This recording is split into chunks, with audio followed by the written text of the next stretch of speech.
How's it going, everyone? Welcome back to the channel. It's your boy King Calf, and I just want to start by saying happy 2025. I know I'm about like a month late for this, but your boy's been busy, started a new job, getting more of the house together. So your boy's been busy, but I'm here with my first video of 2025, and I was working on a different video. I was actually working on my review for Metaphor ReFantazio, but we got a surprise announcement: Ninja Gaiden 2 Black. Now, if you're like me, you were, one of those 2000s gamer on the 360, the PS3, you probably played Ninja Gaiden. Hell, you probably even played the original Ninja Gaiden back on the original Xbox, specifically Ninja Gaiden Black, because that was a massive game.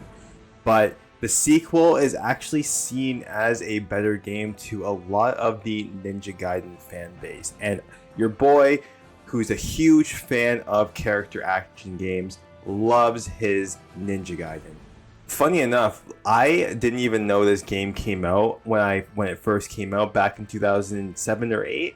And I just went to Walmart. Your boy got some Christmas money and he had it saved up, or birthday money was one of them. But I went to Walmart, I was looking for a game, and I saw that, and I remember seeing all this praise for the original Ninja Gaiden. So I was like, fuck it, let's try this. And I was like, what, 10 or 11? No, maybe 12 then. And the guy at Walmart just let me buy it, and let me tell you, this is not a game that a 12-year-old should be playing. It is extremely gory. The original Ninja Gaiden 2 is known to be a very difficult game, just huge mobs of enemies on screen at once, and it's just you decapitating them using your obliteration techniques, chopping off limbs, blood everywhere, and it was a good time. This was definitely one of my favorite games back in the 360 era. And Microsoft, at their showcase, just announced not only Ninja Gaiden 4, which I cannot wait, coming later this fall, but a surprise shadow drop of Ninja Gaiden 2 Black. And it's pretty ballsy to use the Black title because, as everyone knows, Ninja Gaiden Black is the definitive way to play Ninja Gaiden. So it came with the sequel. They kind of combined the original Ninja Gaiden 2 and Ninja Gaiden 2 Sigma together, and Sigma's got its problems, but I think they found a really good middle ground with this game, and I just want to share my thoughts because since this came out, I've just been playing it non-stop, and I want to share my review with you guys. But before we get into the review, leave a comment, leave a like, subscribe if you haven't already, follow me on Twitch, IG, all that jazz. All of those links will be in the description below. And let's get into my review of Ninja Gaiden 2 Black. So Ninja Gaiden is back in black, baby, and man, oh man, when you haven't played a game that you used to love back in especially the 360 PS3 era, and you play it in 2025, man, you forget how fun video games used to be. I mean, like, this is a video game ass video game. Nonsensical plots, crazy action. There's like charming jank to it with the camera mainly, but there's jank to it. Very, very easy. It's like a 12-hour game, nothing too crazy long. It's just a really, really good time, and I think Ninja Gaiden has always been like that. You don't play these games for the story. You play them for the crazy, crazy high-octane action, and this game really, really is one of the pioneers of, those 3D hack and slash action games. I mean, sure, you got your Devil May Cry, you got your Bayonettas, but man, Ninja Gaiden is so underrated in my opinion, which is a shame because there's so many gameplay mechanics that have been incorporated in all of those games I mentioned that, originally started with Ninja Gaiden. And, Ninja Gaiden was originally on the SNES and the NES as a side-scroller game. It was hard as balls back then. And when they transitioned it to 3D, it came so flawlessly. I mean, there's so many series that struggle to transition to 3D, and Ninja Gaiden not only did it really good, but they almost perfected how to do a 3D character action game back in 2004, I believe, is when it originally came out, and then they just made it better with the Black iteration. So when Ninja Gaiden 2 came out, a lot of people did have problems with it. They did say it was too difficult. They said the performance wasn't good, and that was due to the fact that there's so many enemies on screen. They then re-released it on PS3 as Sigma. Unfortunately, Sigma kind of butchered the game by removing a lot of the gore. I mean, the gore is just like iconic with this game. They had less enemies on screen. The enemies had more health, so it was almost like a more boring game. They did add more characters to play, like you got to play as Rachel, you got to play as the other girl from Dead or Alive. Her name is slipping my mind at the moment, but you got to play as 3 different characters in little side story missions. They had like co-op as well in it, so they did add some stuff. They added a couple bosses like the Statue of Liberty boss, but they took out some as well. So with Black 2, I think that they found a really good middle ground by, having the gore. I mean, the gore is more intense than it was back then. Not as many enemies on screen, but more than Sigma. The enemies have less health than they do in Sigma, but they're still more than the original Ninja Gaiden. And you still get to play as the different characters in the game. So I think that, the presentation for this game is amazing. And on top of that, it's kind of crazy. They're calling this a remaster, but this is more of a remake. I mean, they put the entire game in Unreal Engine 5. Now, Unreal Engine 5 has its own issues as it is, a lot of performance issues for some games, but I think that this is one of probably the best UE5 games that I've seen. I mean, I've been playing it on PC, on Game Pass PC, so I am missing some actual like PC stuff. Like I can't put DLSS on, which is kind of stupid. I don't know why, but the game runs pretty well. I mean, the first day I downloaded it, I definitely did see a lot of slowdown. It wasn't, staying at a steady 60 FPS, but I noticed that the next day I played, it was a lot more stable. The next day I played after that, it was even more stable, and now I'm pretty much getting like a solid 60 FPS at all times on 1440p with high settings. So I'm not disappointed with how it's running. I heard it's really good on the PlayStation 5, especially if you have the Pro, because there's the Pro enhancement, which I have, but I just didn't want to pay for the game.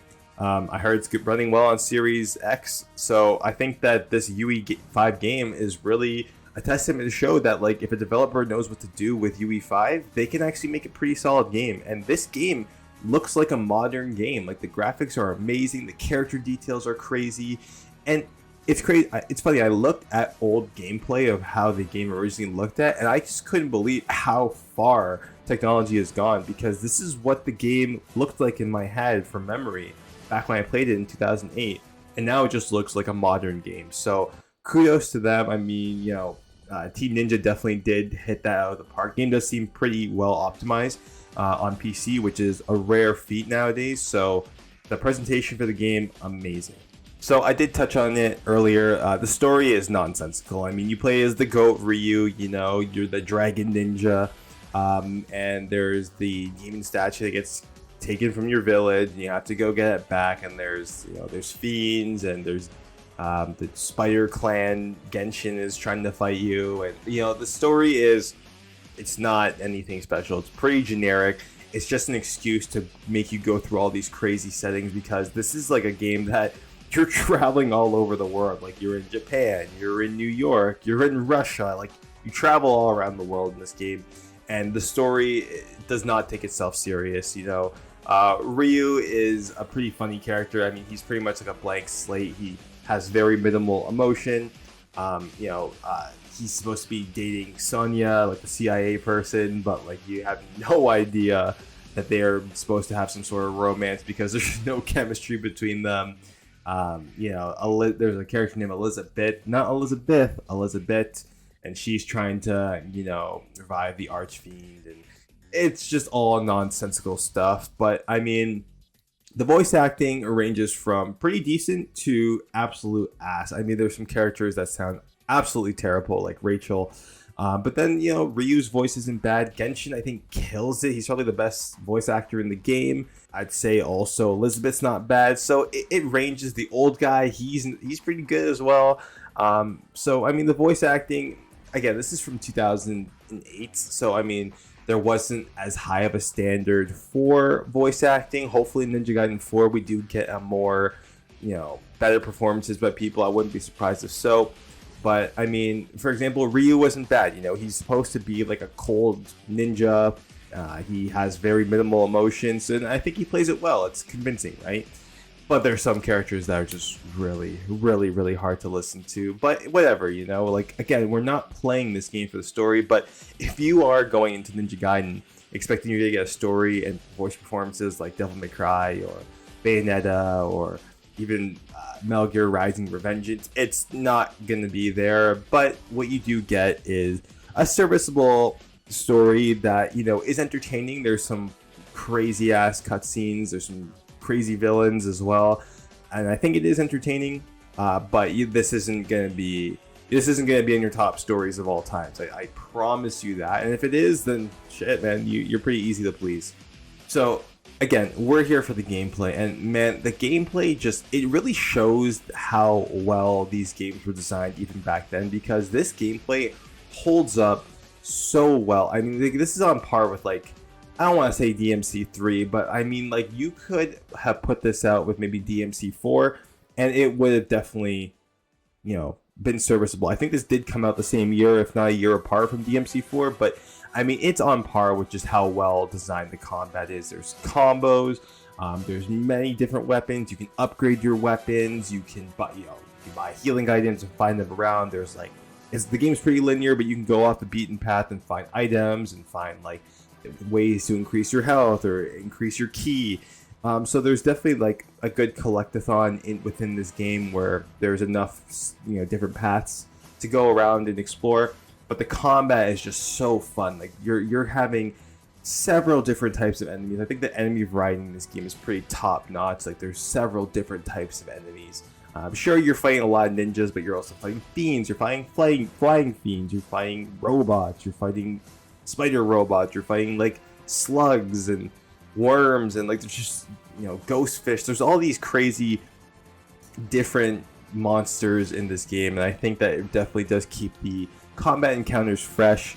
You know, every enemy is definitely a lot more weak to some weapons. Like if you're fighting a giant fiend, then using like a really big weapon to decapitate its arm or slice off its leg is gonna be better than just using like the nunchucks, for example, right? So there's definitely some, you gotta kind of plan ahead when you're going to some combat encounters. Now, that being said, you can just use the dragon sword the entire game and not touch any other weapon. You can definitely do that and get around, but I felt definitely in higher difficulties you do want to change it up a bit. And again, like, you want to change up and go to these combat encounters with different weapons because it keeps it so fresh, and you get to see all these crazy new executions, and just the motion capture and the animation fluidity with some of these weapons is amazing. Like the lunar staff, the animations that Ryu does is like one of the best animations I've seen with any staff weapon, even to this day, with any game. So I mean, Team Ninja just really killed it with these weapons, and there's so many different weapons. There's like axes, there's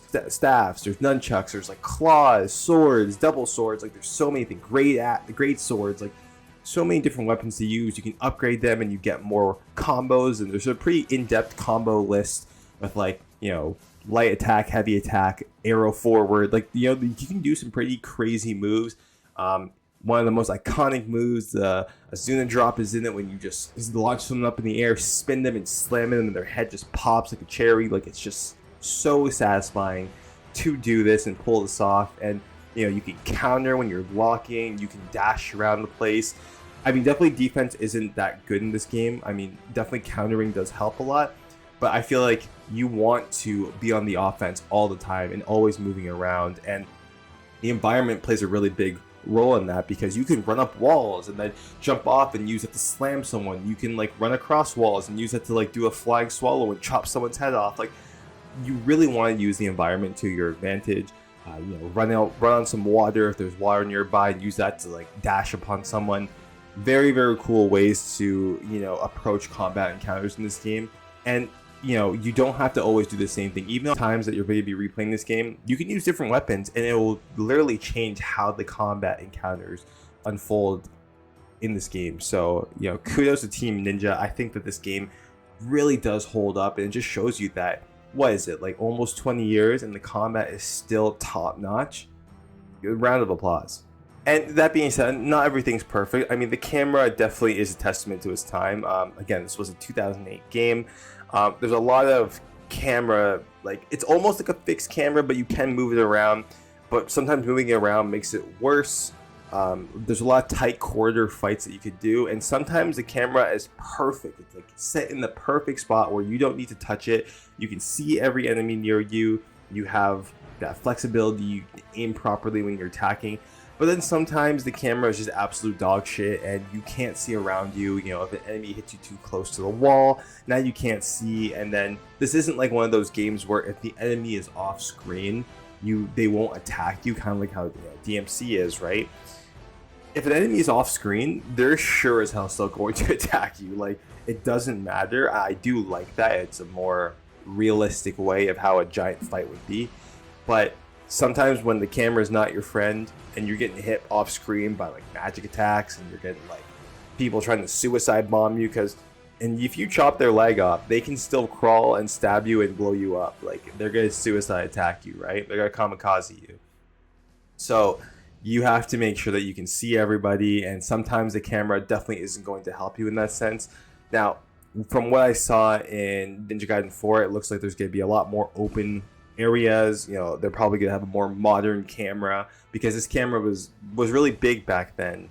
So I can definitely assume the camera will be a lot better in the fourth game. But again, that's just one of those things. A lot of character action games have difficulties sometimes with camera. I think that's one of the biggest hurdles when you're trying to make a really good third-person character action game. And unfortunately, Ninja Gaiden, even in this remake, still suffers at times with that. Now, one of the best things of the gameplay in this game is the Obliteration technique. This was a new technique that did come in Ninja Gaiden 2. It wasn't in the first one, it wasn't in Black, but this wasn't the original number 2. So if you chop off a limb, chop off someone's leg, their arm, their head even, you then press triangle or Y, whatever system you're playing, and you'll do an obliteration move. And these are some of the sickest moves. Like, you'll jump off of them, use it to cut them in half. You'll spin around with your lunar staff and just pop their head off. Like, there's some crazy animations with this, and they change. You know, if you do it from someone from the back, it'll be different than if it's in the front. If they're crawling, it'll be something different than if they were standing. So, you know, and what's really cool about trying these weapons is that there's different obliteration moves with all of those positions, with all of those weapons. So it's really cool to see the animation. There's also the ultimate technique where if you hold down the heavy weapon move and you start to glow red, you unleash it and you'll just do a devastation of attacks, zipping around everywhere, doing all these crazy things. And it's different for every weapon. And you can actually strategize this as well, because when you kill an enemy, they drop essence. They drop health, they drop ki as well. You can either pick it up, or you can hold your ultimate technique and you'll instantly get it instead of charging up, and then you won't get the essence for your money that you can use to upgrade weapons and buy items or whatever, but you'll be able to get out of tight spots. So it's like a risk and reward system. Now, that being said, what I do wish is that I wish that when you did that, and then let's say you did that successfully and killed enemies, you got more essence back, you know. So there was a risk of sacrificing the essence and then using a big move, but if the move doesn't kill them, or if you miss the move, then you lost the essence. But if you hit them, then you're gonna get rewarded with more essence. I wish they had that risk reward program. Maybe they'll do that in the fourth game, but it does also make it so that you can actually kind of abuse the ultimate technique, because if you just do it once, there's a bunch of essence laying around. Then you can hold it immediately after, do it again, hold it immediately after, do it again. So you can actually kind of cheese it a bit. But that just sucks the fun out of this game. This game is all about killing enemies one by one, using your obliteration, hitting mobs with certain weapons. That is the core fun loop of this game. You can cheese it, but I think that you're just doing yourself a disservice by doing that. I mean, all of these character action games have some sort of cheese, but that's not why you play these games. You do these games to feel like a badass. And how do you feel like a badass? Doing crazy ass combos with crazy ass weapons. That being said, I think the gameplay is just top notch. If you are a fan of DMC, Bayonetta, Metal Gear Rising, I highly recommend you play this game. And I think Gaiden 2 is a perfect way to start with this series. And if you like it, go back to Ninja Gaiden 1 Sigma. And if you like that and you really can't wait till number 4, you can play the third one. but you have to play Razor's Edge. Do not play the original third game. It is ass. And the boss fights are pretty good too. I mean, I definitely felt like they were on the easy side. I didn't play on any crazy hard modes. Like I did try a little bit. I mainly just played the entire game on normal and then just like kind of checked out the other difficulties. But I felt the game, it's funny, I remember this game being really difficult, but that could just be by the huge mob of enemies in the original. But I definitely felt like this game was pretty easy. I never died. I felt like I had enough healing items at all times. And you just hit like a truck. Like the enemies hit you and the bosses hit you hard, but you hit them fucking hard too. And I like that because it's not like Dark Souls or Elden Ring where you're doing like P damage and then they're taking away your whole life in one hit. It's a fair exchange, you know, you gotta be on your toes and the enemies gotta be on their toes. And it's good that it's that way because some of the enemies can kind of cheese you by grabbing you and shit. So it's good that they give you a way of like, if you just do one combo, you're gonna take away like a third of their health. But you know, some of the boss fights are epic. There's good build up with some of these greater fiends. Genshin bosses, you fight him like 4 times, and the last time he gives you a sword after. And it's a really, really good moment that like he's your rival, but you guys respect each other. It's a really, really cool moment. Definitely one of the best story moments in the game. And it's just a badass game, man. Like I can't recommend this game more enough. Like I always loved Ninja Gaiden 2. I always talked highly about it, but I never replayed it probably in the last like 10-15 years, and this just reminds me of like how fun this series is. I now might go back and play the first one because I haven't played that in a hot minute, and if I'm going to play the third one, it's gonna be Razor's Edge, which I am intrigued to play because I know Razor's Edge, although it's not as good as the second one, it's still a serviceable game. Like I just cannot wait till Ninja Gaiden 4. I really can't. And the fact that this game is on Game Pass too, I mean, it's a no-brainer. Definitely try it. If you got Game Pass or PC Game Pass, highly recommend downloading it. Just give it a try, especially if you like those third-person hack and slash games. If you don't and you have only like Steam or a PlayStation, I still recommend it. The price is a little high. I think in Canada it's like $66.99 or something. I think that's a little high for a remake, but I still recommend it, especially if it's on sale. Highly recommend playing this game. So yeah, go try Ninja Gaiden 2 Black. But that's gonna do it, guys. Thank you so much for watching the video. If you like what you see, hit that follow button, subscribe if you haven't already. Let me know if you're trying Ninja Gaiden. If you haven't, let me know if you've been trying any other games. I'm definitely excited. Like character action games are some of my favorite types of games in the industry. So if you're a fan, let me know what you've played. Let me know what you're playing. And if you've tried Ninja Gaiden, let me know what you think about it. Are you excited for the 4th game? Leave it all in the comments below. Until then, guys, thank you so much. We're gonna have a big 2025. King Calf signing out. Peace.